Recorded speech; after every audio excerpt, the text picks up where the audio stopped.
दुख देता है तो इसका जो पुत्र होगा वो कितना आततायी होगा। मैं ऐसा करता हूं, मैं कयाधु को हरण करके ले जाता हूं और उस कयाधु के गर्भ में जो बच्चा है मैं उसको नष्ट कर दूंगा। और इंद्र ने ऐसा विचार करके कयाधु के घर आया और कयाधु के घर से कयाधु को अपहरण करके ले जा रहा था।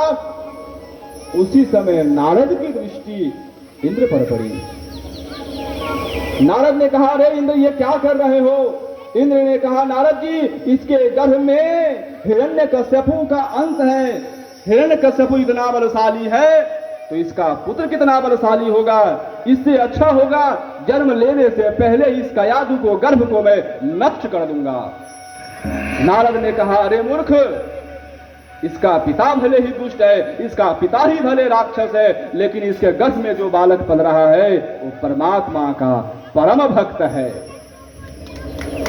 और इस प्रकार जब इंद्र से कहा, इंद्र ने तत्क्षण कयाधु को छोड़ दिया।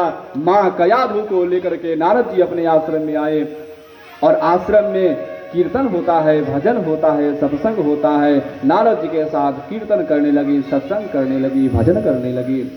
और वो कीर्तन, वो सत्संग, वो भजन उस कयाधु में, कयाधु के गर्भ में पल रहे उस बच्चे पर पड़ने लगा और बच्चा भी संस्कारी होने लगा अंदर। उस बच्चे का एक दिन जन्म हुआ नारद जी के आश्रम में और नारद जी ने उस बच्चे का नाम रखा प्रहलाद।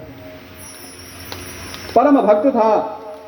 इधर हिरण्यकश्यपु की भी तपस्या पूरी हुई। ब्रह्मा जी साक्षात दर्शन देने के लिए आए।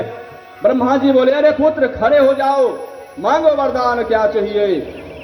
पिताजी, हे ब्रह्मदेव, मैं कभी न मरूं ऐसा हमें वरदान दीजिए।